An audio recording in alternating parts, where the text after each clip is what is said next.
Hi, everyone. Welcome. Welcome to the inaugural Research Excellence Celebration.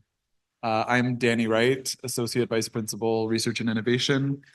And this is the first year that we are combining our two award ceremonies into one. In the past, it's been one ceremony for the annual Research Prizes and one ceremony for the Desmond Morton Research Excellence Award. And it's really great to have everyone here together today. Uh, as we gather on campus today, I'd like to reflect on this land on which the University of Toronto Mississauga operates. For thousands of years, it has been the traditional land of the Huron-Wendat, the Seneca, and the Mississaugas of the Credit. Today, this meeting place is still the home to many Indigenous people from across Turtle Island, and we're grateful to have the opportunity to work on this land. I'd like to thank you all for coming, and I hope you enjoy the afternoon ahead. If you need any assistance at any time, please head over to the registration desk and somebody will help you. We have many UTM alumni with us today, both in person and watching our recording later. Thank you for staying connected to your UTM community. You carry forward the curiosity, integrity, and drive that define UTM into your professions, your communities, and your continued learning. The fact that you've chosen to spend your afternoon with us speaks to something we value deeply, a lifelong commitment to ideas, dialogue, and intellectual exploration. Events like this are not only opportunities to hear from distinguished speakers, they are reminders that learning evolves, it deepens, and it continues to bring us together across graduating classes, disciplines, and generations. Thank you for your attention, your enthusiasm, and your continued connection to UTM. We're so glad you're here. And with that, let's get things started. I'm going to start by welcoming Alexandra Gillespie, Vice President and Principal at UTM, to say a few words. This might also work well. This will do. Kia ora bojo, everybody. Thank you so much for the opportunity to join this celebration of research excellence. To prepare to give these remarks, I did one of my favorite things, which was avoided my job by just reading some academic articles. I'm an academic. This counts as work. And in this case, I chose to read some recent publications by today's three award winners. I won't pretend that I engaged at a deep intellectual level. I engaged at the level of a dilettante, but I still had a good time.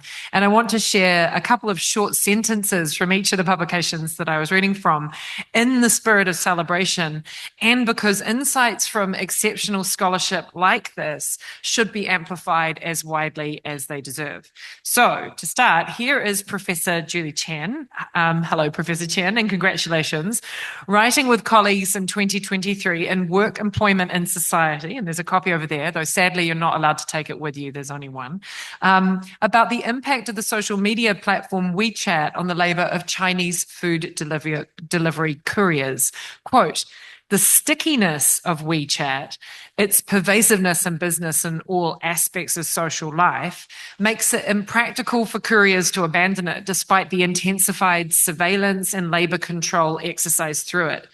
As the boundary between work and social life continues to blur, it may create the illusion of work as life. And I certainly feel like I'm living in that illusion quite a lot of the time. So thank you for that. My next example is from Professor Alex Reisenbeckler from his 2025 Cambridge University Press book, where he's connecting divergent choices in housing policy with growth priorities of two national economies. Quote, American and German policymakers embarked on different housing policy paths because they viewed stimulative housing programs, respectively, as constitutive to American demand-generated prosperity and, by contrast, as inimical to German export-generated prosperity. These divergent state actions have subsequently transformed the very natures of American and German capitalism. And I'm like, housing, apparently that's really important too, I've been hearing. So thank you for that work. And then finally, here is our colleague, Professor Kent Moore, who I believe is listening online, a friend and mentor to me as well as a colleague, writing alongside two other UTM colleagues in the publication Big Earth Data in 2025, talking about wildfire causes specific to subarctic regions. Quote, subarctic wildfire severity is primarily driven by pre-fire vegetation, evaporation from vegetation, transpiration, soil temperature, land cover, wind exposure and wind speed, and visible sky percentage. This contrasts with existing research where air temperatures, precipitation, and time since last burn were often found to be more important. And again, just the extraordinary topicality of the work that these brilliant researchers are doing, the amazing impact that we know it can have on problems that are facing us right now, makes all of this that much more piquant. These excerpts open on, as you can imagine, to much larger arguments, and they're also part of much longer records of high impact publication from our 3 award winners. Even as a non-expert in these fields, I feel energized and I feel really proud to be at UTM as I read them. There's ever more opportunity for that feeling of pride to go around. When I joined UTM about 20 years ago, we had fewer than 200 full-time faculty members. We now have nearly 500, plus exceptional postdocs, graduate and undergraduate trainees, and research staff, among many others who have remade our campus into what we've become today, a research-intensive contributor to one of the world's leading research universities. So I'm delighted to recognize the excellence of this research with you, and especially delighted for a chance to learn with Alex and Julie, whose talks we'll hear shortly, and to thank Kent, who, as both a climate scientist and a research administrator, has shaped the growth of UTM's research culture in ways that make celebrations like this possible. Let's celebrate. Please join me with a round of applause congratulating our winners on their richly deserved awards.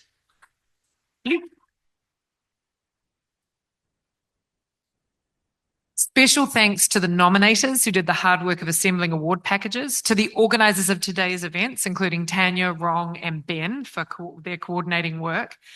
Special thanks to France Gagnon and to Danny Wright for their work leading the research office, and Yu Hong as well. And Sean, all of you, thank you to all of you. The growing strength of our research culture means that this series will have lots to celebrate in years to come. I'm excited to keep reading outstanding scholarship from UTM colleagues when I should be doing something else. Keep it coming, please, because, there's only so much time one woman can spend on budgets. I'm also so grateful to see the impact that it's making on the fields that our university represents and on our world. So thank you. And I'm handing off to France. No microphone. Now I have it's working now. Hello, my name is France Gagnon, and I thank you, Alex, for introducing, and good afternoon, everyone. I'm delighted to welcome you to the first ever Research Excellence Celebration. This year marks a new format. It's a format where we combine 2 major awards event at UTM, the Desmond Morton Research Excellence Award and the UTM Annual Research Prizes, into a single celebration designed to gather more of our communities, spark connection across discipline, and create an atmosphere of recognition. So today is about honoring outstanding research from early career researchers to long-standing leaders whose work is making UTM proud by transforming fields and strengthening our research reputation for impactful, world-changing, research and innovation. UTM is ranked number 1 nationally in scientific research impact, global innovation, and in research teaching. And reputation top ranking, and it's also top ranking worldwide university. And UTM plays an important role in that success. As the university's 2nd largest division and campus, we lead research that advances every field of knowledge. That's not a small thing. And we have 16 Canada Research Chair, and we're counting, and about 500 full-time faculty continuing faculty members, who secure more than 22 million in external funding in the past year. And these numbers are contributing to the rise years over years, reflecting the strength and momentum of our research community. The researcher you will hear today represent research across discipline, and you'll see firsthand some of the exceptional work taking place here on campus every day. And before we move on a bit, I wanted to know if you knew that the highest U of T academic rank is university professors, and that less than 2% of tenured faculty receive this honor, and that UTM has now its own university professor, Professor Ken Morgan, who received this honor earlier this week and today. We honoring him as the recipient of the Desmond Morton Research Excellence Award for his groundbreaking climate science research that has helped establish Canada's global leadership in the field. So very, very proud of Ken's work and his team.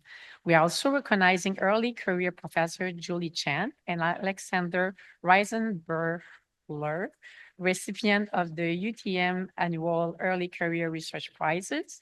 The innovative scholarship is advancing our understanding of the technologies and systems shaping our societies. And there's some books over there if you want to have a look at it.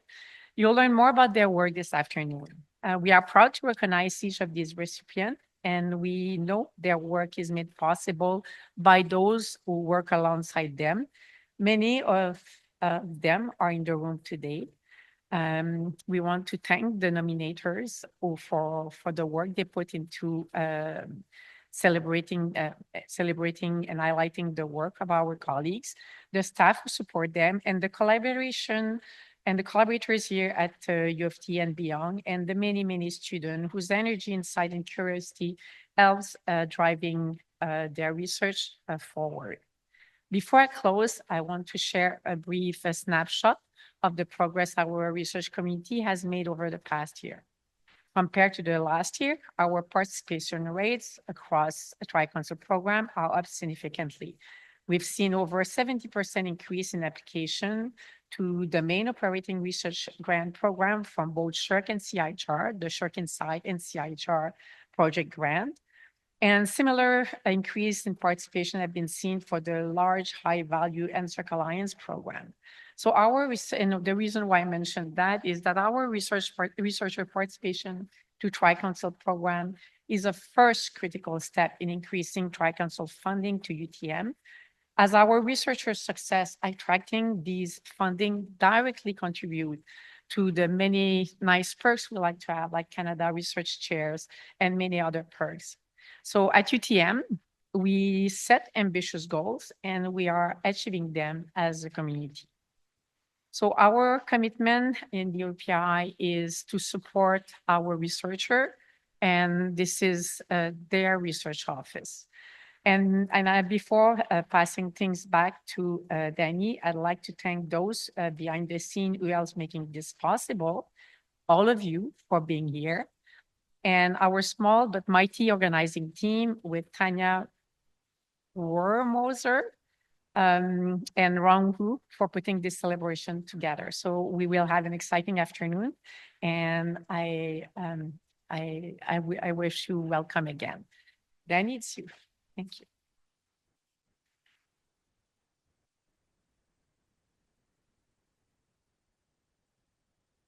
So these prizes were established 10 years ago now in 2016 to recognize the outstanding contributions of early career researchers and senior scholars in the humanities, sciences, and social sciences. So we're starting with the annual research prizes, which are the ones that recognize our early career researchers, outstanding, exceptional early career researchers. And we of this award this year, both in the social sciences.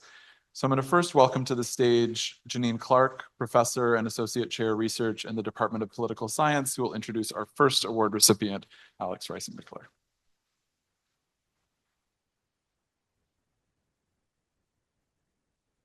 Okay, good afternoon. It's with great pleasure that I introduce Dr. Alex Reisenbergler here at UTM's Research Excellence Celebration. Alex is an associate professor in political science at UTM. He's also the research director of the Joint Initiative in German and European Studies at the Munk School, and he is the MA program director in the Department of Political Science. He furthermore recently was a John F. Kennedy Memorial Fellow at the Center for European Studies at Harvard University. So this short profile alone is quite impressive. So Alex's research explores the politics of housing, financial systems, and labor markets in advanced democracies, with a particular focus on Western Europe and North America. One of the central themes in Alex's scholarship is the growing importance of housing in modern political economy. He has argued housing is no longer simply a private good or a matter of urban planning. It has become a major driver of economic inequality and a central political issue in many countries. So questions of who can afford to live in cities, how housing markets are structured, and how governments intervene in those markets have become some of the most defining policy challenges of our time. Alex's interest in housing was the driving force behind his recent book, Through the Roof: Housing, Capitalism, and the State in America and Germany, Cambridge University Press, and has branched into additional publications examining housing policy preferences of homeowners and renters, finance and financialization, and housing as climate liabilities. In other words, addressing now how different countries attempt to address the carbon consequences of their housing stock. His book, Through the Roof, starts with a deceptively simple puzzle. Why has the United States and not Germany socialized housing finance when dominant theories of comparative political economy would predict the opposite? In other words, why has laissez-faire America supported home ownership markets with generous government programs, while social democratic Germany has slashed policy support for both home ownership and rental markets? Rather than examining organized interests such as labor unions or the voting public, as other scholars have done, Alex examines the crucial role of the state in shaping housing markets of the two countries. In his book, he demonstrates how state policy is driven by the imperatives of the prevailing growth regime. The divergent housing policies are thus the result of capitalism, demand-led economy in the United States, and export-oriented economy in Germany. These policies have subsequently transformed capitalism itself in both countries. The book has broad and important theoretical and empirical implications. And it's unsurprising that an early presentation of his book won the American Political Science Association Best Paper Award and was soon thereafter published in Comparative Politics, a leading journal in political science. He's also published his results in influential policy-oriented journals such as Foreign Policy. Today's award recognizes not only Alex's impressive scholarship, but also research that speaks directly to the world we live in today. Alex's work reminds us that economic inequality is not inevitable, that it is the result of political choice, institutions, and ideas. So please join me in congratulating Alex on his well-deserved recognition.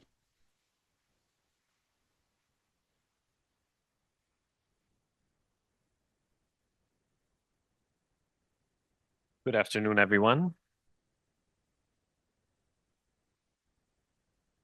How do I keep moving forward the slides?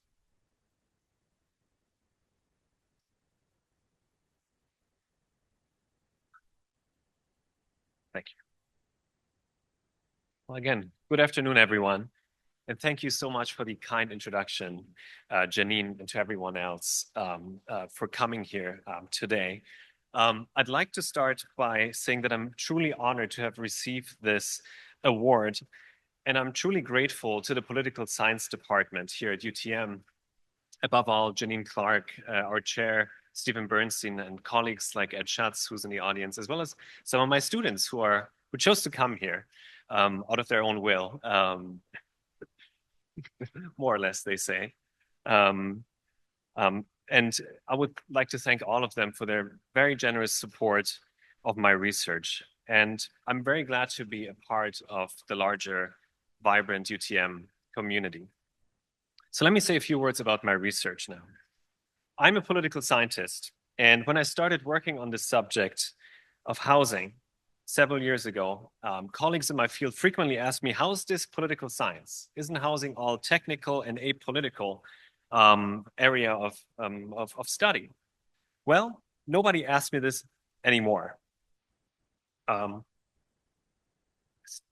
Still can't figure this out, but here we go. Today, housing has become a top political priority in rich democracies as countries are facing severe affordability crises. So, for example, German Chancellor Friedrich Merz, who's a conservative politician, has recently called housing one of the most important social questions of our time. On the other side of the Atlantic, New York City just elected a socialist mayor who ran on a platform to address New York City's housing affordability crisis with the slogan, "Freeze the Rent."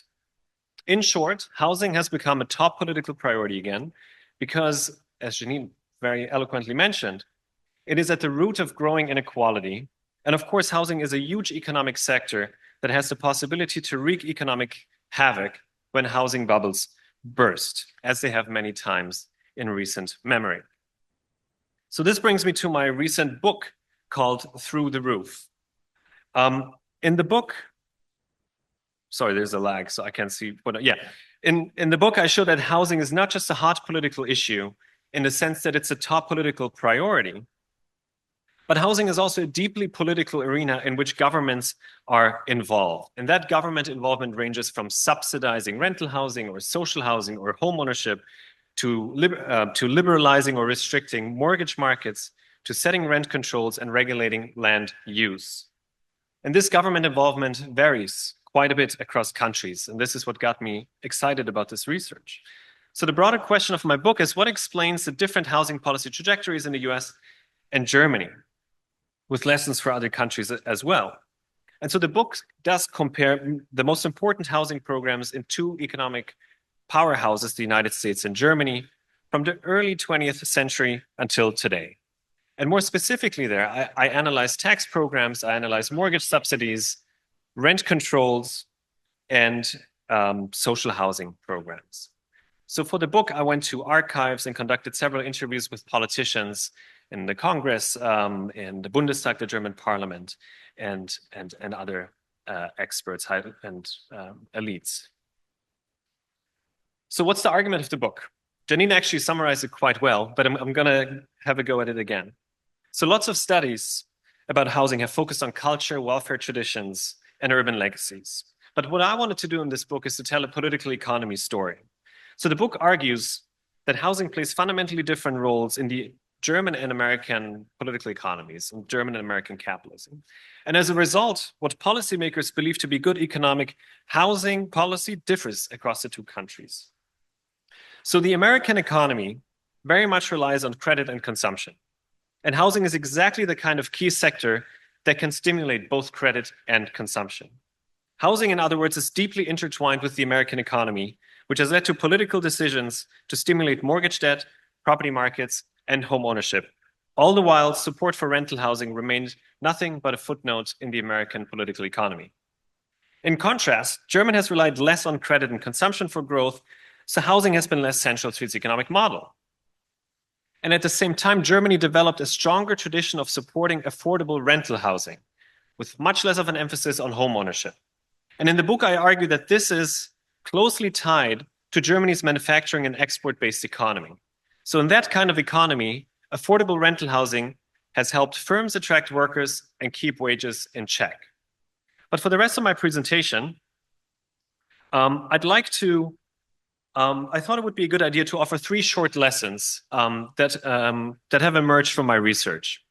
Lesson number 1 is quite simple. We've solved bigger housing crises than today's housing crises in the past. The example of Germany is particularly instructive here. After World War II, Germany was short 4.6 million homes, with people living in barracks, doubling or tripling up in apartments, or even living in holes in the ground. It seemed like an impossible task to rebuild Germany after the war. Yet decisive government action made it happen and produced a housing miracle in just a few short years. In just 20 years, Germany managed to build 12 million homes, and this is the key point, 6 million of those homes were affordable social housing units. This produced a kind of renter's paradise that is often discussed in the media for decades to come, although this changed over time. I'll get to that. So the lesson is, housing crises, no matter how bad they are, can be solved with political will and smart policy. And here's a little bonus lesson. The numbers here show that you need to go big. You can't just spend $1 million here, $1 million there, and then pretend you're serious about solving a housing crisis. You need to go big. That is the sort of the associated lesson here. The second lesson is policy. Is it showing up? Sorry, this is now. The second lesson is policy mistakes can really hurt housing for decades. And again, the German example is instructive. And I call the German lesson here, throwing the baby out with the bathwater. What do I mean by that? The problem, as I construe it here, was the German policymakers eliminated many of these successful social housing programs over time, from the 1980s onward. Why did they do that? The logic here was that affordable housing crises were seen as a thing of the past. From then on, housing programs were instead seen as a fiscal burden, and policymakers also thought the German population would shrink. And as a result, we don't need those kinds of policies anymore. The consequence, however, was that when housing affordability problems and shortages returned just in recent years, and the German population grew unexpectedly, the German state had few tools left to respond to this issue. The US offers another example, which I here label too much of a good thing. The problem in the US was that for almost a century, successive governments have excessively subsidized homeownership, but not rental housing, as I mentioned. Again, the logic was to stimulate property markets, credit, and growth, and also home equity for different social groups. But the consequence here was that it made the American housing market susceptible to financial speculation, excesses, housing bubbles, and financial turmoil, as was the case during the 2008-09 crash, but also the much lesser known S&L crisis in the late 80s and early 1990s. So the lesson here is that policy mistakes have lasting consequences that are very difficult to undo. Coming to my last lesson here. I think that housing is best framed as a national economic issue. And again, this lesson emerges from the German case, but it might also travel elsewhere, including Canada. I think it's a mistake that many policymakers and in many countries treat housing only as a social question, because such framing risks relegating housing to the realm of social policy. And social policy is not something that most governments today get excited about in times of tight budgets. I think, and this is again coming from my research, it would be better to frame affordable housing policy to be in the national economic and strategic interest.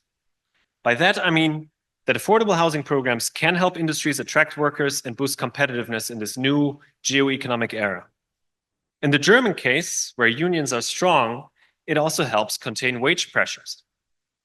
And finally, most importantly, probably, is that affordable housing policy preserves social stability and can counteract the rise of the far right in many countries. So the lesson here is for policymakers, on the political left, policymakers can claim credit for reducing inequality. On the political right, they can claim credit for helping industries, again, in this new geo-economic era.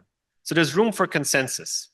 And this is not just a pipe dream. This was the reality in Germany for many decades after the war. Okay, finally, I'd like to conclude with a few words on my latest research on housing, climate change, and public policy.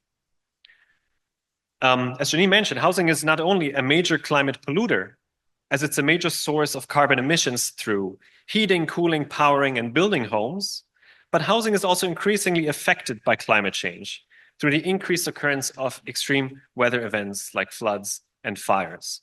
So my latest research investigates how different countries and governments have responded to these challenges, such as through flood insurance programs, programs to electrify homes, and broader efforts to decarbonize housing. Thank you very much for your attention.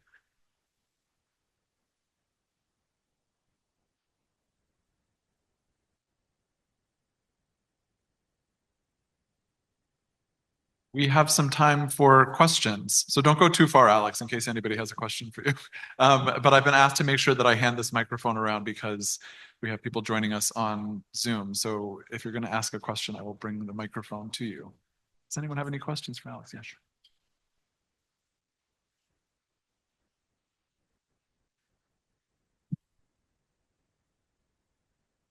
Um, oh, this is so loud. Sorry. You mentioned that one of the lessons is kind of that you have to go big or go home. Can you give any examples of where governments have not gone big and it was a mistake and it didn't work out at all? Recent examples of when governments have tried but failed? Well, I think we don't have to look very far. We can start with Canada. I think that the Prime Minister's housing agenda is very important. The Build Canada Homes program, I think, promises 13 billion in, boosting affordable housing. But 13 billion sounds like a big number, Canadian dollars, but it's supposed to be spent over 5 years. So if you break it down, all of a sudden the 13 billion kind of disappears to a much, much smaller number. And I think that's a case in point. That is a program that I think, has very good intentions, and I think is trying to do a good thing and the right thing, but I think it's not big enough to make much of a difference. Thank you.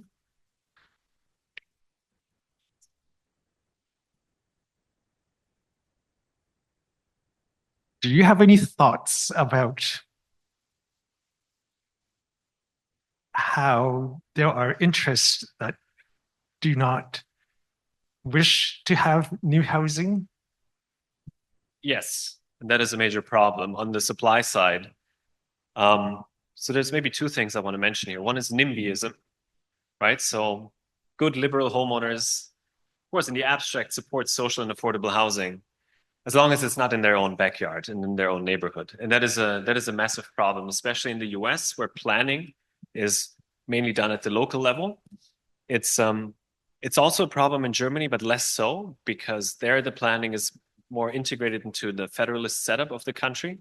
So local governments have a little bit less power over planning compared to the US. So that is a major issue. The second issue is that I think a lot of communities benefit from keeping property values sort of high because their entire neighborhoods benefit from that.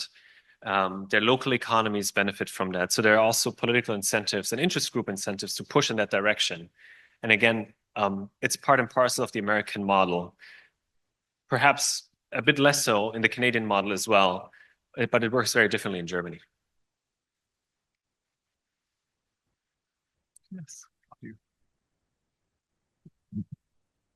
I lived in a rental regulated apartment in Amsterdam about 25, 30 years ago. So it resonates for what you mentioned, the correlation between credit and consumption and housing property. So how much value is in the society and North American world on having your own house? What do you think it would take for this society to even change a little bit, to gravitate towards, say, an European model where it's okay to rent until late 30s or early 40s? You don't necessarily need to own a house in your mid 20s. Yes, I think that's a very good question. I think this won't happen overnight, and we can't expect miracles that way. But I do think that every country can build on a history of, let's say, nonprofit and social housing. Canada has a history here too. In the 1980s, up until the late 1980s, there was a push to increase the nonprofit housing sector here as well. So I think boosting that sector and increasing that housing stock will make it also more legitimate in Canadian society and would sort of destigmatize living in such a unit. And the other lesson here is that the German case, again, half of all units were actually social housing after World War II. But those units were pretty high quality. And so they looked good enough, and you had renter protection, so you could stay there and plan long term. Here in Canada, renter protections are better than in the US, but certainly not as good and strong as in Germany, right? So increasing renters' rights would be another area where you could work and make progress. But I think maybe if I may say one last thing here, I think one of the problems is that, in the literature, they use the word financialization, that housing is becoming increasingly financialized, meaning that people don't see housing primarily as a place to live anymore, or just as that, but also as an investment, and thinking in terms of how to increase your home equity and kind of profit from all of that. And it would be great if we see a societal shift towards to view housing more as a social good again. But again, I don't want to be too naive on that front. But that is my wishful thinking part of the talk. Yeah.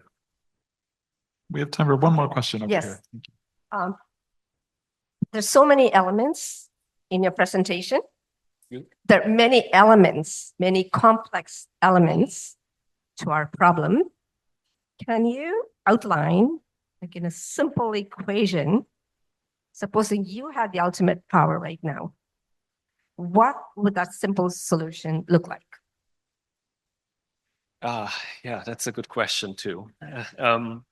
If I had a lot of money available, I think I want to come back to my previous answer. I would try in both North America and Europe, I would try to strengthen the affordable housing sector, by which I mean social housing, nonprofit housing, and cooperative housing, that sort of thing. And I think if you spend resources and build the capacity of that sector to actually operate and function, I think that could go a long way.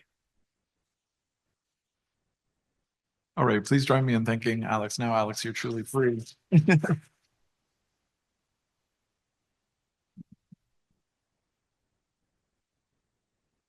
And now I will invite to the stage Brett Caraway, Associate Professor and Acting Director of the Institute of Communication, Culture, Information, and Technology, to introduce our next recipient, Julie Yuji Chen.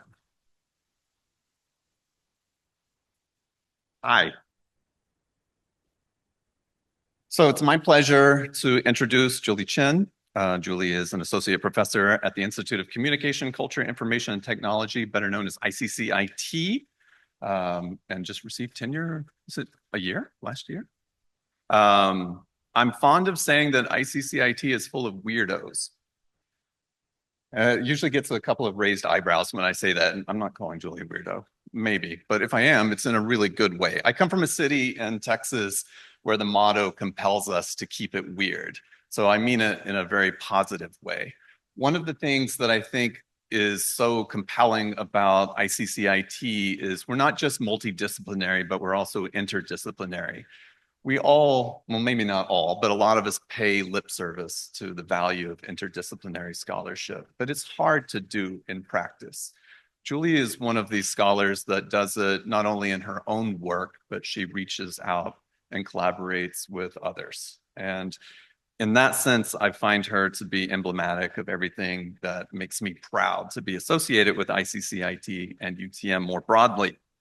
I don't normally have speaking notes, but there's so much to this profile, I had to write it out. My goal is to sit down as quickly as possible so that Julie can get up here, because you probably want to hear from her more so than me. I may sound a little bit like a cattle auctioneer trying to get through this list, but I actually want to do it because it's impressive. Julie is recognized as an emerging leader in the field of the political economy of communications, platform studies, and digital labor studies. Her research focus examines how advanced digital technologies, including platforms, digital intermediary platforms, algorithmic systems, and artificial intelligence give rise to socio-technical systems of inequality, social domination, exploitative labor conditions, and a global division of labor under a global capitalist system. Over the course of her career, Julie has developed sort of three interconnected research streams or emphases. First one is digital labor platforms as socio-technical systems of social power. And in this stream, she's really looking at how labor is organized, how data is harvested, how value is created in these systems.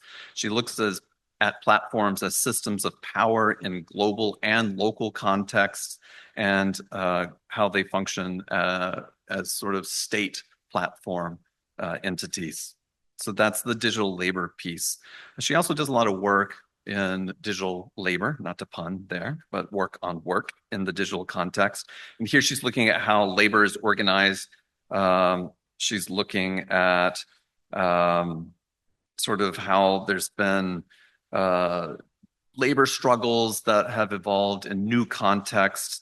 She's done some really important work in theorizing around resistance to algorithmic systems, what she's referred to as I can't say this word all of a sudden. It worked earlier. I need more coffee. Algorithmic activism. And she's also done some critical work on the concept of flexible labor, which actually earned her, I believe, the top paper award at ICA. I don't know, 3, 4, 5 years ago, not too long ago. And then she does a lot of work now on AI and how it's penetrating social fabric, data production, data extractivism, et cetera. She's developed a framework for understanding data annotation and the work that goes into that, AI training and inequality in these systems. Currently working on a manuscript, which will end up being, I think this one, is it University of California? Yep. University of California Press.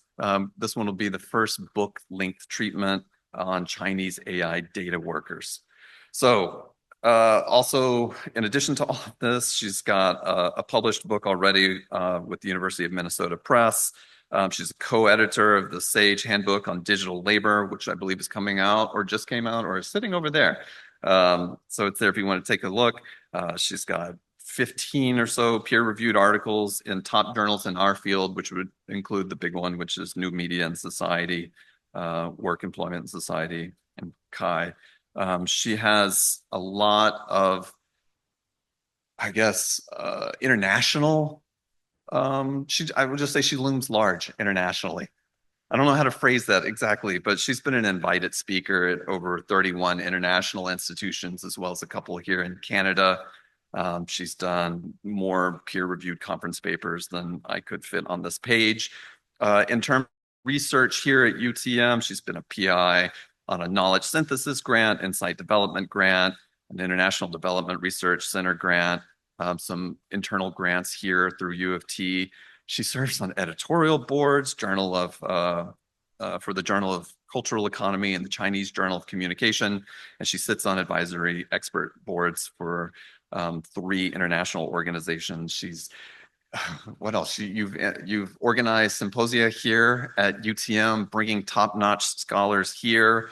She mentors PhD students. I think you've got a couple right now. You've mentored masters, PhD, and just getting up here makes me feel so inadequate when I stand next to a scholar like Julie. So this is an emerging leader in our field, and I cannot convey to you the value that this sort of scholarship brings selfishly to ICCIT, but to UTM more broadly. I think Julie is an emerging powerhouse in the field of digital labor and platform studies, and I'm so proud to be your colleague. So please join me in welcoming her and congratulating her.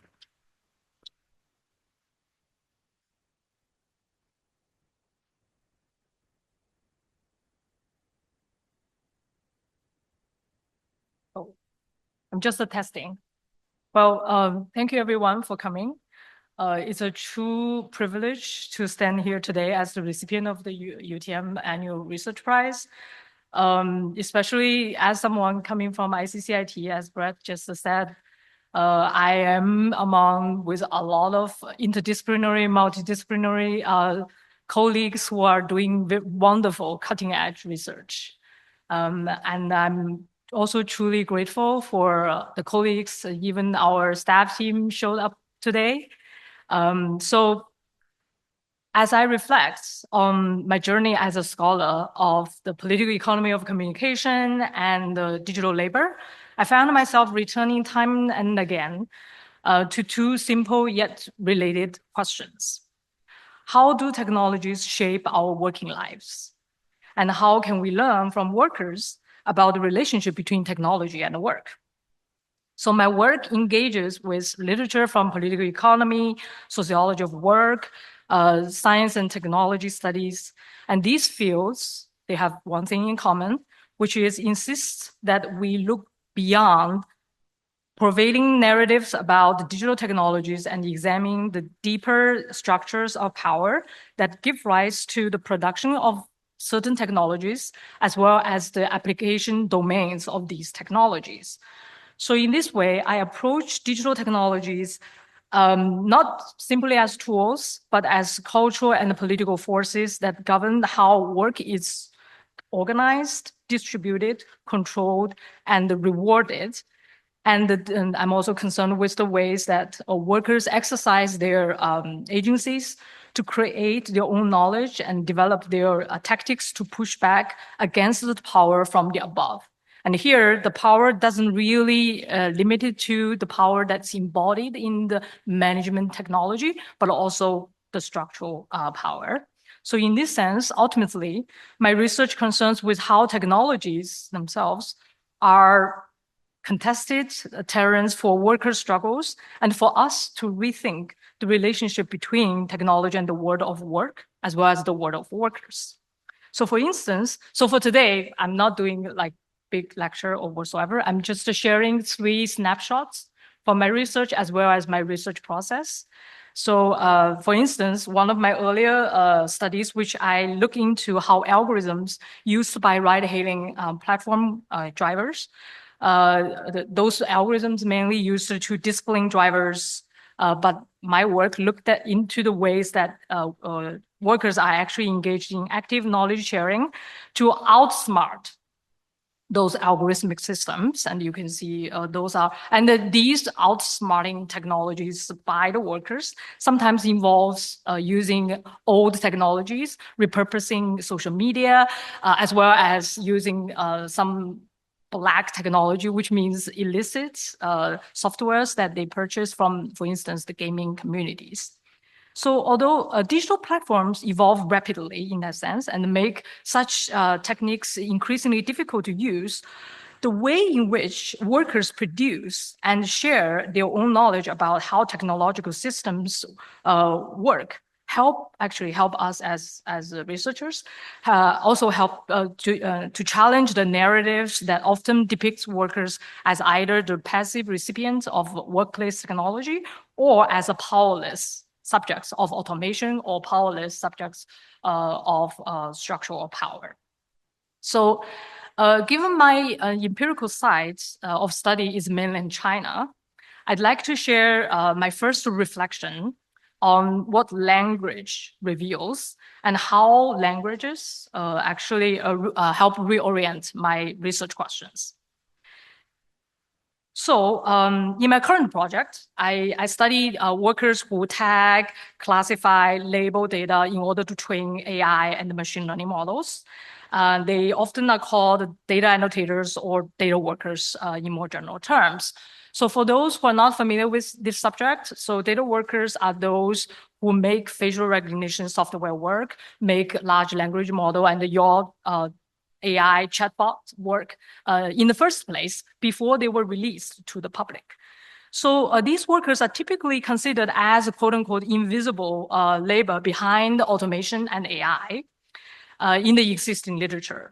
However, contrary to the popular imagination of artificial intelligence as autonomous and quote unquote thinking machines, a widely circulated saying in China goes like this: no human labor, no intelligence. And this curriculum phrase involves a witty wordplay of the Chinese character for artificial, which is 人工, which means both human-made as artificial, as well as human labor. So it has 2 Chinese versions.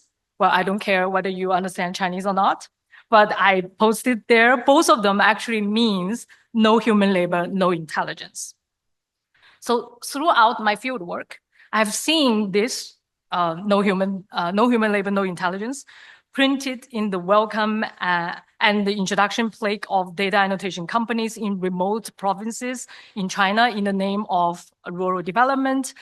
And some managers rationalize their preference of stable workforce instead of flexible workforces by revoking this phrase.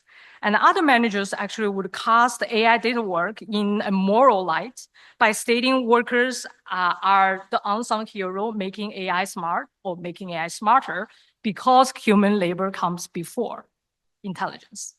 I've also encountered this expression referenced in a wide variety of other contexts.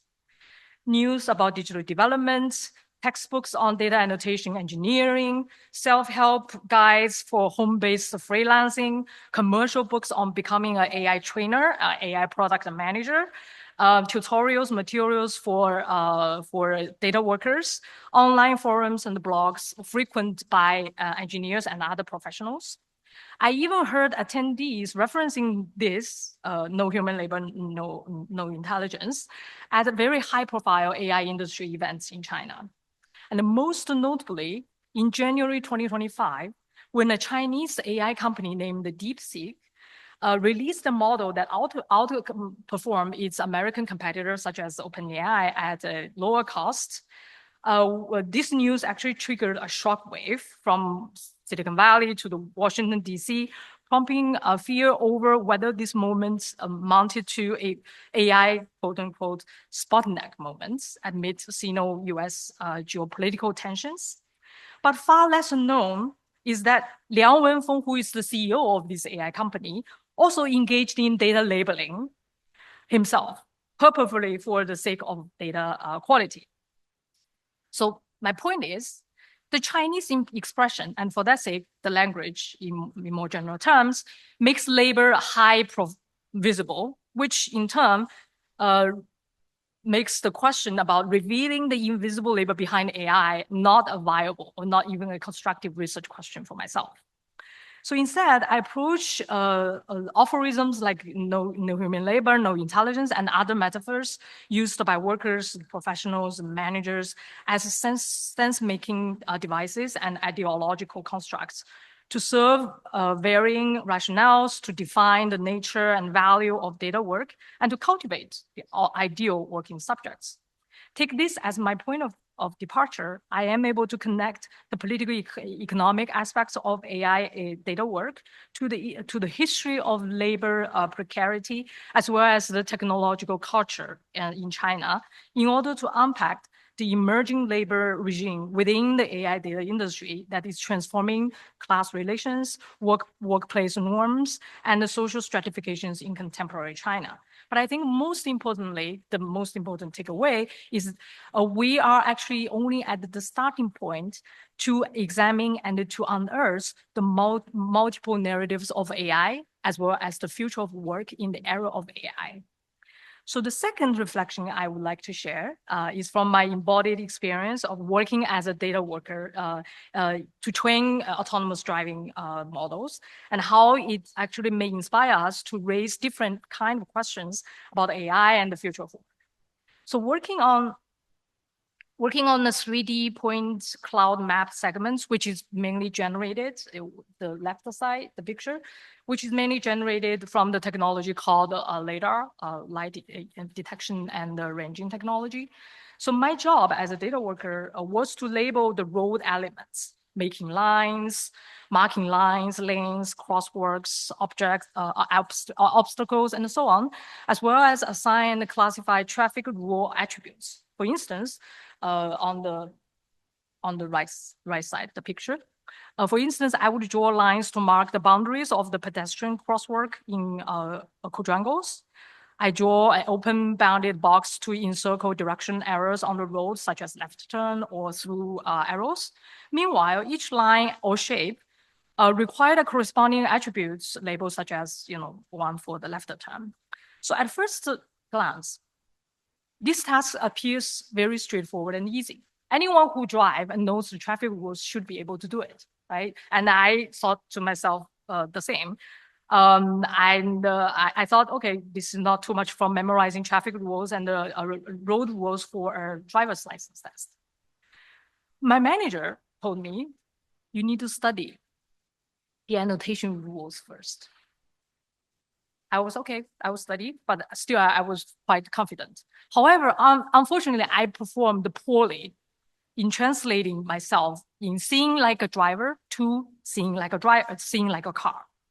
So my work was constantly rejected by my manager, who advised me, quote, not to overthink. So on one hand, I need to study, but on the other hand, no, not to overthink. So I feel like being both caught in between, but also straddling between the mechanical or machinic thinking, as well as a human thinking.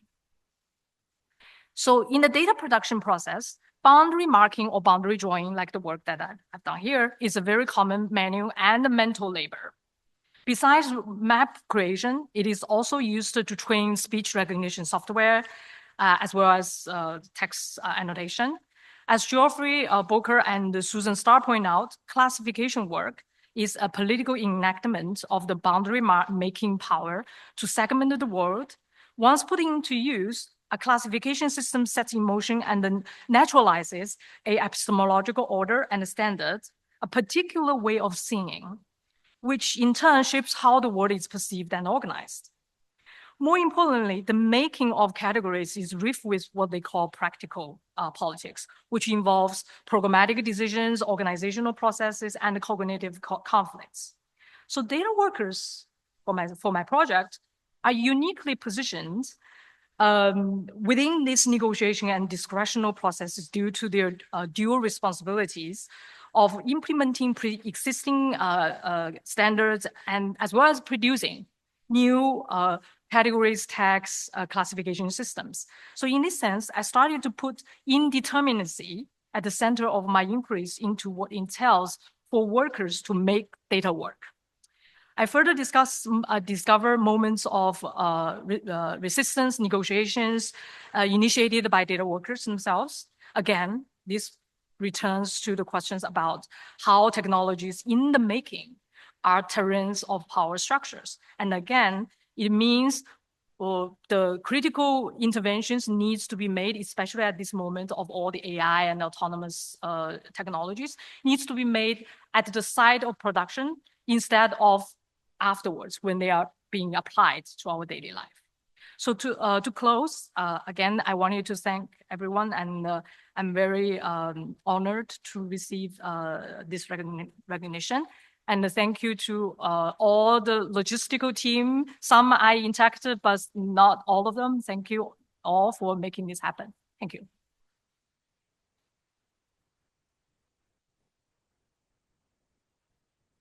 Any questions for Julie?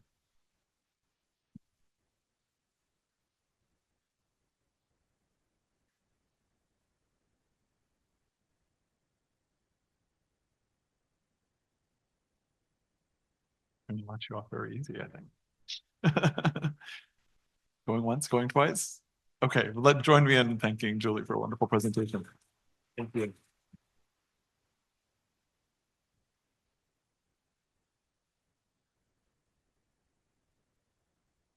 So each year we celebrate the recipient of the Desmond Morton Research Excellence Award, which recognizes outstanding achievement in research and scholarly activity by a faculty member at UTM.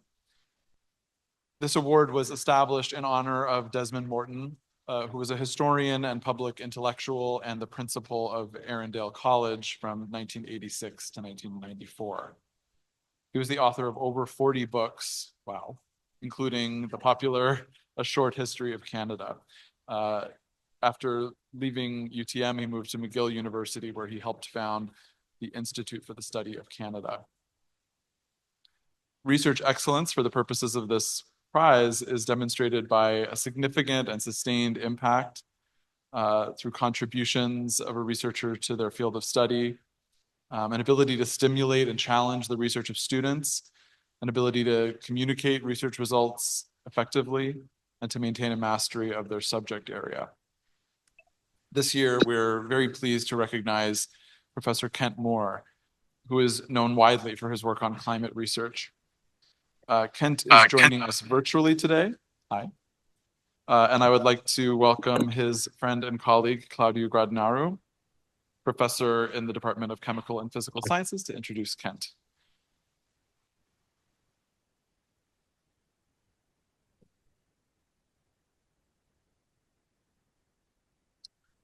Thank you, Danny. My name is indeed Claudio Gradinaru. I'm a physicist, just like Kent. Unlike Kent, I'm not a world leader in my field. He is. And as you heard from France earlier on, there is no higher recognition in the UFT landscape than being awarded the title of university professor. I think we should be humble and recognize this accomplishment, which is really, really outstanding. UTM should be proud and happy that we have amongst ourselves such a world-class researcher. So how much do I have? 30, 45 minutes, an hour? How long can I can talk about Kent for a long time, but what do you need to know about Kent is he's an outstanding scientist. If you think of physicists, just like Brett said earlier, not only CCIT people are weirdos, physicists are weirdos too. So I claim the weirdos also for physicists. And it's weird to think of Kent as a weirdo, but because Kent is anything but a weirdo. Kent is a very gentle, calm personality, very humble, very much unlike me. But yeah, what does Kent's, he's an atmospheric physicist. So physicists, they suffer from this superhuman complex. We want to go where no one has gone before. We go into the quantum world. We go into space. We explore the nucleus. I myself, I claim that I can understand how proteins and how things work inside cells. Kent embraced a challenge, which is to understand how climate evolves and changes, which is a notoriously difficult problem. And you would think of an atmospheric physicist as being somewhere in an office, grinding through tons of data, because we have satellites. I'll see you later. I'm in a rush, Christina. I'm late. What's this? I want to be a ventriloquist, but this was not me. Kent is, I mean, I learned that Kent flew into like wind strength winds, hurricanes in the North Atlantic. Kent went on Everest. So this is not your typical atmospheric physicist. So a really adventurous world, because he wanted to go and experiment and see for himself the ice in the Arctic, explore the physiology, what comes at the high altitude with the climbers at Everest. So really an admirable approach to science, not to just be buried in your office and crunch data. I'll close with a personal story. 20 years and 2 months almost to the day, I came to interview here for this job. Kent was chair of the department at the time. And I don't know how many chairs or past chairs in the room picked their candidates from Pearson Airport. Kent did that to me. And kind of, I was disappointed because I flew from San Francisco where I was doing a postdoc, and I thought, finally, I go to Canada. It's January, end of January. I'll see snow. It snowed in San Francisco, which happens once every 10, 20 years. There was no snow here. And Kent reassured me, Claudio, calm down. There will be plenty of snow. If you get the job, there will be plenty of snow here in Canada. So I'm not disappointed. I wasn't disappointed of the interview. I wasn't, but he played a huge role in our, not only for our department, chemical and physical sciences, but also for the entire campus. I will stop here because I could go on, as I said, for 45 minutes. So please join me in congratulating Kent. And Kent, we're looking forward to hear your talk. Well, thank you very much, Claudio, those kind words. And thank you to France and to Alex also, and Danny as well. You know, I've been fortunate to win a number of awards in the last few years. And I can say that the Desmond Morton Award is really, really close to me. And I'm really, really happy to receive this recognition from UTM. I've been at UTM for 40 plus years. I've seen it evolve from a small college, I used to call it Sleepy Hollows, to a really dynamic world-class institution. And I think at UTM, we have the best of both worlds. We have this wonderful collegial community that we built, and yet we're part of this amazingly robust university, which is a real powerhouse. Hopefully you can see my screen here. So what I'd like to talk to you today about is some work that I've done with a colleague of mine, John Semple, who's also online here. And it's rather strange work in that I'm looking at Mount Everest and trying to understand how storms affect Mount Everest. And so this is what I want to talk to you today about, is that how storms make Everest taller, how weather, pressure, and survival on Mount Everest, on the world's highest mountain. This is a picture I took of Mount Everest a number of years ago when I was at base camp.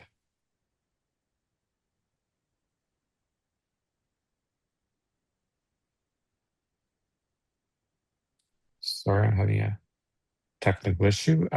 So I've been fortunate to work all around the world, and mostly in cold places and high places. Two places that are very high are the Himalaya and the African glaciers in East Africa. But today I want to focus on the Himalaya. So how did this work get started? In 2003, my colleague John Semple, who's a surgeon at Women's College Hospital, was locked down due to the original SARS epidemic. John used the time to try to find someone to answer a question in bugging and that's the question: how do storms impact climbers at high altitude? He found out about my work. I was at the time doing a lot of work on an ice core from Mount Logan, and he asked me this question. I couldn't answer it, but was intrigued by it, and so that started this wonderful 20 plus year collaboration. This was John and I near Everest. This is John taking some data near Everest Base Camp. So just a little brief sort of summary of physiology and medicine at high altitude. So pressure in the atmosphere drops off with height. Pressure is really just the height of the air above you. And so as you go higher up, there's less air, so the pressure drops. At the summit of Mount Everest, the pressure is about 30% of surface pressure. And that means the amount of oxygen that's available is also about 30% of the surface value. It turns out that that's close to the limit of human survival. And there's so little oxygen available on Everest that typical ascent rates, if you're climbing to the summit of Everest, are about 100 meters an hour. So think about it, it takes you an hour to walk across a football field. And that's because above 8,000 meters, you're in what's called the death zone. And that's where there really isn't enough O2 to sustain life. And so you're really slowly dying. And then what this tells you then is that there's so little oxygen available at the summit of Everest that pressure drops can be quite important. And this is the key sort of a question that John and I have sought to answer. So just a little brief view on sort of Mount Everest. So Mount Everest, of course, the highest mountain in the world. There's two ways you can climb it. You can climb it from the south side, which is the Nepal side, where you go up to what's called the southern the western Quim, up to the south col here, and then to the summit. You can also climb from the north side, which is in Tibet. And here you start climbing up towards what's called the north col, and then on to the northeast ridge, and then to the summit here. So these these are the main routes. Of course, many people climb other routes. The south col route is probably the most common route. The north side is less common, but people still do it. And I should say that the peak climbing season in Everest is May and June, but early June and May. People typically arrive at their base camps in April. They spend about a month acclimatizing to the high altitude and then attempt to make their summit. So one of the first cases that we looked at was this very famous storm from 1996 that John Krakauer wrote about in the book Into Thin Air. And what happened in 1996 was on May 10th, there was a climbing party that was at the South Col. That's the high camp on the south side. It was windy, but the winds were weakening, and the decision was made to attempt a summit. The climbing party left early in the morning for the summit on the 11th, and they climbed into a very severe storm and blizzard that resulted in 8 deaths. At this time, this is one of the most deadliest episodes on Mount Everest. So what John and I did is we looked essentially at pressure data from a numerical model to try to see what was happening during this ascent. And so they were climbing towards the summit on May 11th. And as you can see, over the last few days, the pressure was dropping. The pressure drop was about 8 millibars over this period of time. And 8 millibar drop in pressure is trivial at sea level. We see them all the time. There's no impact on our physiology. But that 8 millibar drop means essentially that the summit of Mount Everest was 200 meters taller than it was. And thinking about that an hour it takes you to climb 100 meters. So if Everest is only 200 meters higher, it's going to take you 2 more hours to climb to the summit. So this pressure drop was really quite significant. There was a blizzard as well, and that impacted the climbers. They were trapped near the summit, and unfortunately, as I said, 8 of them died. Another really famous event happened in 1924. This is during the first few attempts to climb Mount Everest. There were 2 attempts from the north side in 1922, 1924.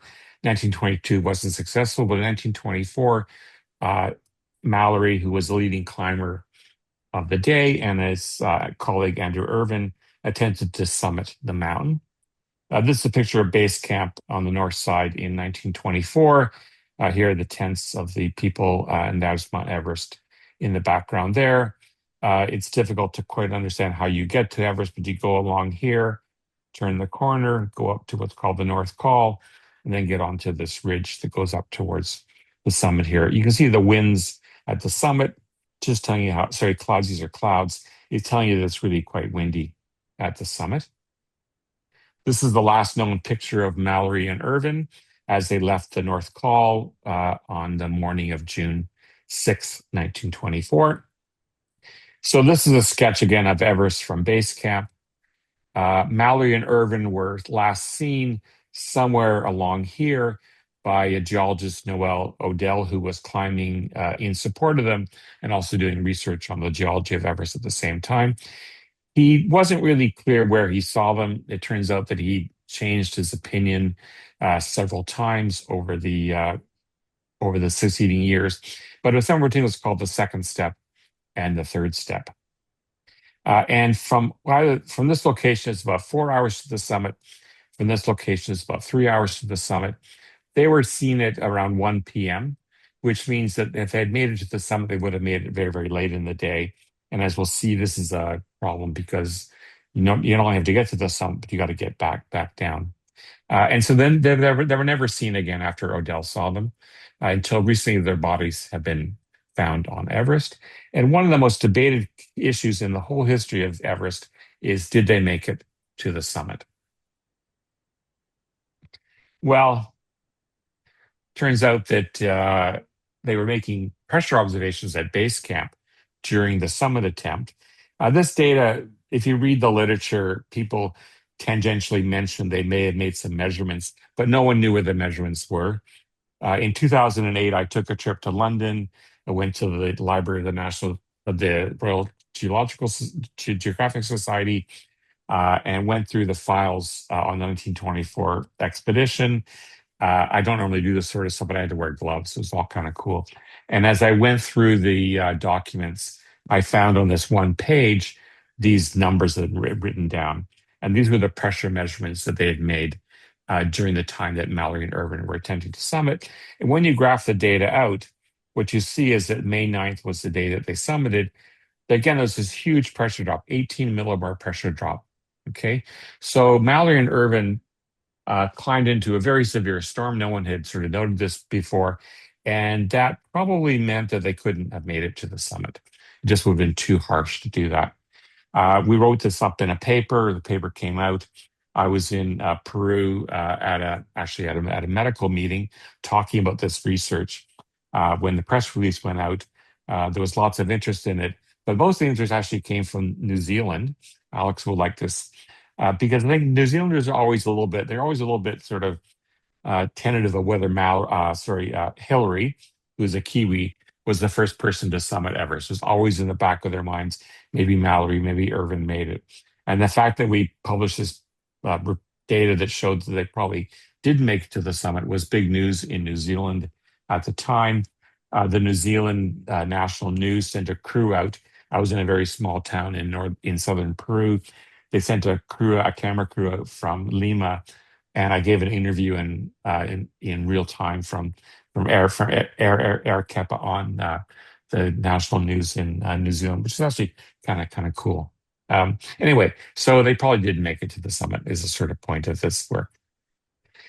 We also found, this is a weather map actually from India, 1924, and these are isobars. And what you can see is there's this low pressure system over northern India, quite a deep low pressure system. And this was the system that spawned the low pressures that Mallory and Irvin experienced during their summit attempt. Just to finish up, I want to talk about mortality on Everest. And for this, we have to thank a wonderful lady called Elizabeth Hawley, who for a number of years kept what's called the Himalayan database, which is record of all the ascents of all the mountains, the significant mountains in the Himalaya, including information on most of the fatalities. And so a number of years ago, myself and a team of MDs, I was sort of tangential to this. They did most of the hard work. We used the Himalayan database to look at all the deaths that had occurred on Mount Everest. And what we found is that porters, those are the Sherpas and the local indigenous people who essentially support the climbers. Climbers couldn't make it to the summit of Everest without Sherpas and the porters, they tended to die low on the mountain, and mostly due to objective hazards like avalanches. And so in 2009, John and I were going towards Everest Base Camp. We hadn't yet made it. They were on a ridge quite far ways. We actually saw this avalanche happening. And when we got to base camp, we found that, in fact, 2 porters had died during this avalanche. Very, very sad. In contrast, climbers died high on the mountain, and they died during descent. So it wasn't getting to the top that was the problem. It was getting down. And that's, of course, because you expend a lot of energy to get to the summit, and then you got to get back down. And so you're tired, you're cold, you're hungry, you're hypoxic, and the deaths tended to occur on descent. Mortality rate was about 3%. So 3% of climbers died on the mountain. And for 25% of those deaths, weather played a role, which is really quite important. And again, this is where I contributed to this work. So we recently updated this study, which will be published hopefully in the next month or so in the Journal of Physiology. And what we found is that recently, the mortality rate has decreased to 0.8%. And there have been no weather-related deaths, as far as we know, since 2006. And so the question is, why is this happening, despite the rapid increase in the number of climbers that are ascending Everest? This is essentially a time series of the ascents in Everest. This was the earlier period. This is the later period. And you can see this almost exponential growth in the number of people who are climbing. There's some noticeable blips. In 2014, the mountain was partially closed due to an avalanche. In 2015, another avalanche closed the mountain totally. And then in 2020, we had COVID. So there's these 3 sort of outliers here, but mostly we see this rapid increase in the number of climbers. So why is this the case? Well, in 2005, John was a doctor on an expedition to the north side. With a satellite phone, actually, from UTM, I would provide him daily weather forecasts. We had a really dense code. I was able to send him with very few characters, essentially a weather forecast. This is perhaps the first time this had been done.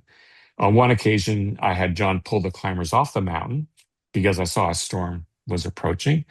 The climbers were not happy, but when they got back to base camp and saw the storm had been there, they actually were thankful for John to do that. Weather forecasts are now common. All the expeditions use them. And so the question is, do these weather forecasts help drive the decline in mortality? So this is really recent work. I just finished the last couple of weeks, and it's really quite interesting. This is a histogram of the summit hour before and after 2006.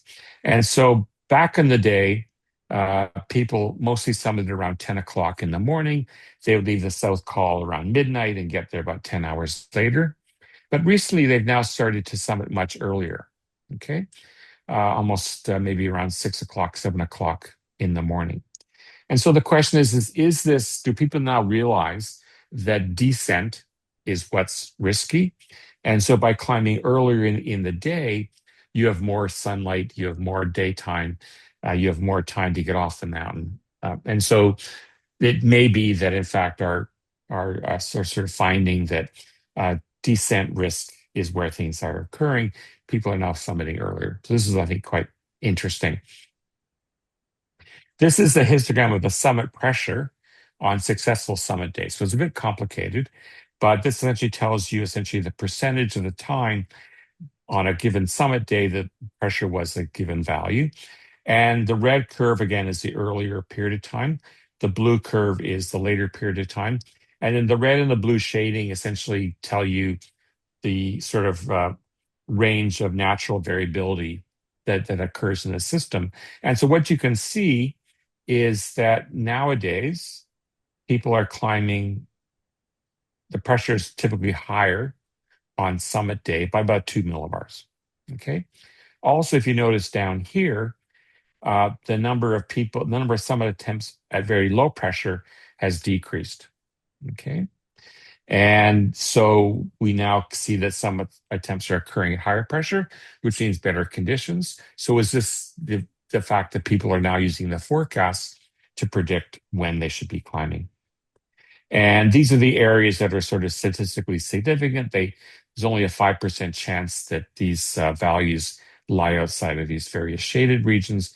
And so you can see that this pressure at the high pressure, the most average high pressure is quite significant, as is the fact that people are now climbing, less summit attempts occur at very low pressure, which is when, of course, when you have the worst weather. So just to conclude here, it's a really interesting place to undertake this kind of research. John and I have pioneered this field. When you're at altitude, pressure affects human performance. This isn't the case at sea level. And storms make Everest taller, and that increases the risk due to the decreasing pressure and increasing blizzard conditions. And it appears that forecasting, which has come out of papers that John and I have been involved with, have actually improved outcomes, which is really, I think, quite satisfying. So these are the key points. Storms on Mount Everest, there's pressure drops. These drops make Everest appear taller by reducing the amount of oxygen that's available. That reduces performance and increases the risk of hypoxia, which leads to increased mortality. Weather forecasts can reduce this risk. And to do this research, interdisciplinarity is really key. One couldn't do this, I couldn't do this by myself. John couldn't do it by himself. It requires really this sort of overlap of fields, which appear to be very distinct. But when we work together, we can actually come up with some very interesting results. So I'd like to thank you, and I'm happy to answer any questions that you have.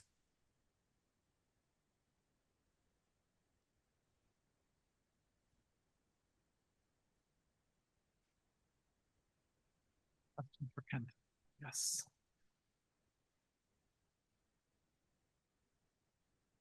Thank you so much for a fantastic interdisciplinary presentation. I have two questions. I guess they might be probably not interconnected to one another, but hopefully they're connected to your work. The first one is, to what extent do you think portable oxygen and better nutrition have also helped in reducing the mortality of ascent?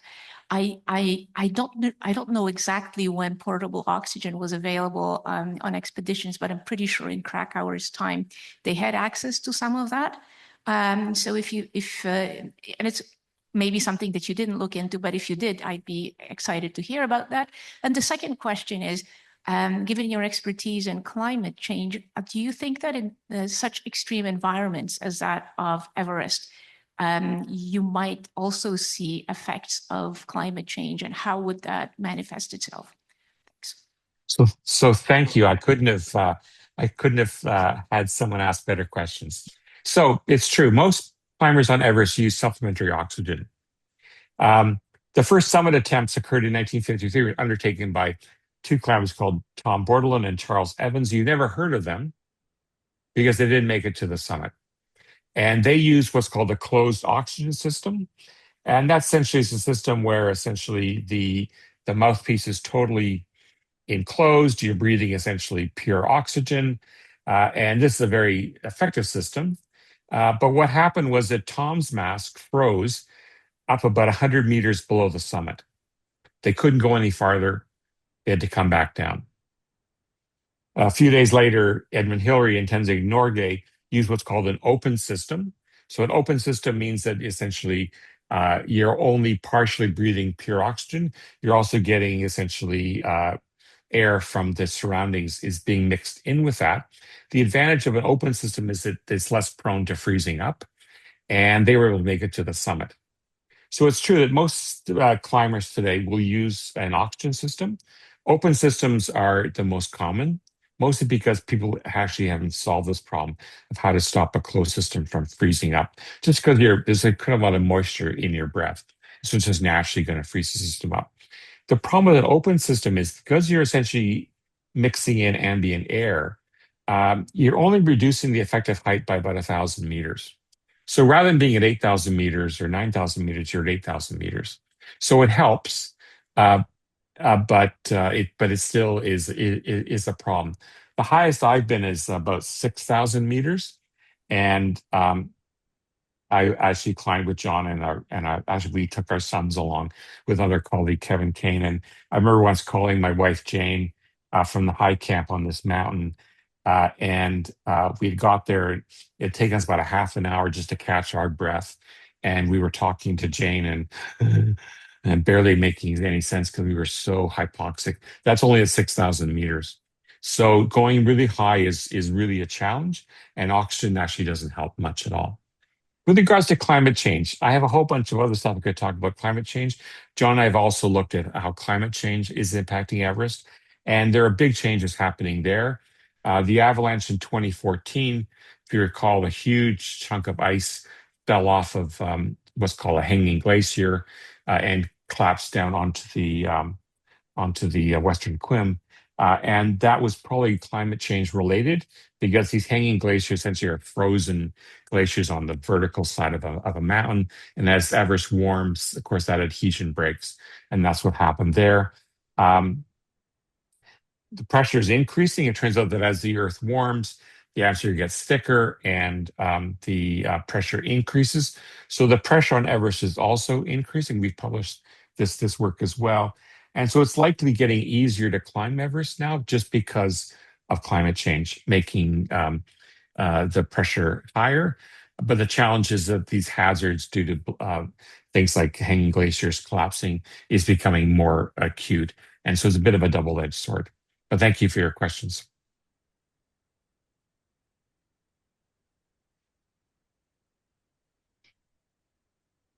I have like a weird question. Like I've always thought maybe someone could come up with like a pressure suit. Any thoughts about that? That's a really good question, and I think it's just a challenge of first of all uh, being at altitude. It's so everything has to be walked in. I mean, there's no way. Well, you can drive to the north side, but the south side you got to walk in. It's a really harsh environment. Uh, it's really cold. So you're already wearing a down parka, and very specialized clothing, and so I think some sort of pressure suit probably would be prone to problems like what happened with the closed system, where the closed system tends to freeze up. And so no one's tried that as far as I know. I think a closed system is probably the easiest way to try to get there. But although that does increase performance, just the challenges of essentially not having the thing freeze up has limited people's use of it.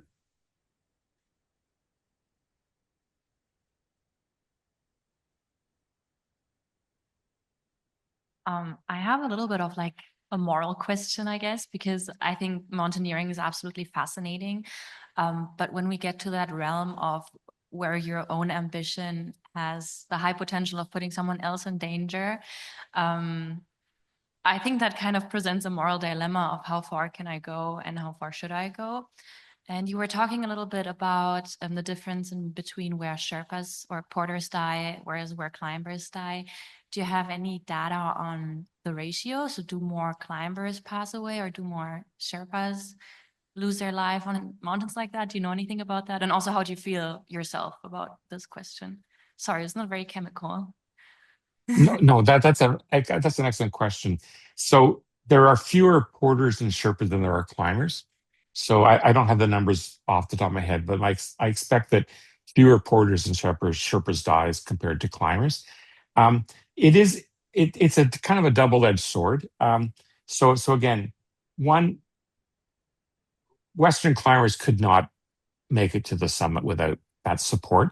When I was climbing we would have a team of porters. They would go ahead and they would set up the camps for us. And so we would arrive, as I said, we would arrive. It would take us half an hour to an hour just to catch our breath. We were so exhausted, but the camp would all be set up for us, and so in that sense, they're essential. It's a huge source of revenue for Nepal. Many Sherpas now are very, very wealthy. They can live in Kathmandu. They fly out to Everest Base Camp. They're kind of like rock stars and climb and then go back. So it has helped Nepal, which is a very, of course, still developing country. And so the revenue from climbers is a big source of support for both for the government and for the local people. And so it's it's benefit, but it also is a disadvantage. And the reason why porters tend to die in things like avalanches is that they're paid piecework. So they're paid the number of carries they make. And so there are usually safety lines, and climbers will usually clip into those safety lines. So if there is an avalanche, they're essentially have a better chance of survival because they're clipped into a safety line and people can find them. The porters aren't because it slows them down. So it is one of these questions. It's kind of one of these dilemmas. I think they're aware of the risks that they're taking. They do benefit from this occupation, but I agree it is sort of a bit of a moral dilemma, and I think I can't say enough about how vital the support people are, the porters and the Sherpas, to getting climbers to the top. Without them, very few people would be able to make it even to base camp without that sort of support. So it is a bit of a double-edged sword. I agree with you.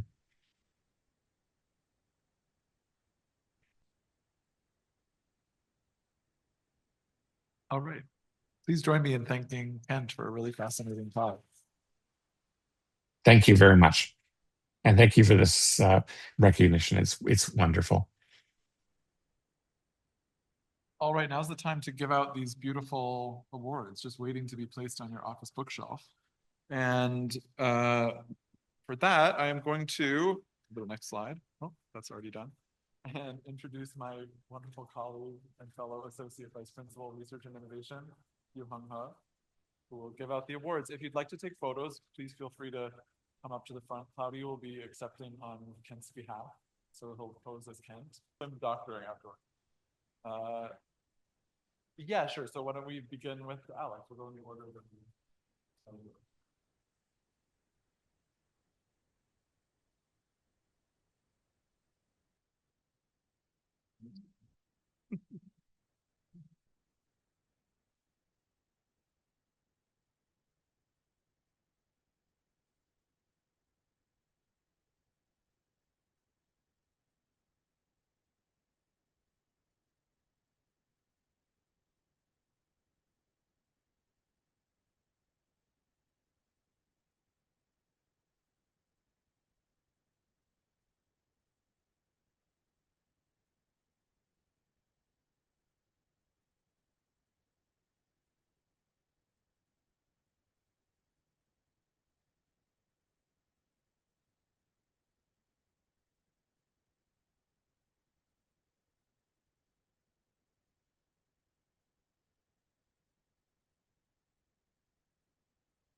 All right, congratulations to all of our award recipients. What a wonderful pleasure it was to hear a little bit about your research.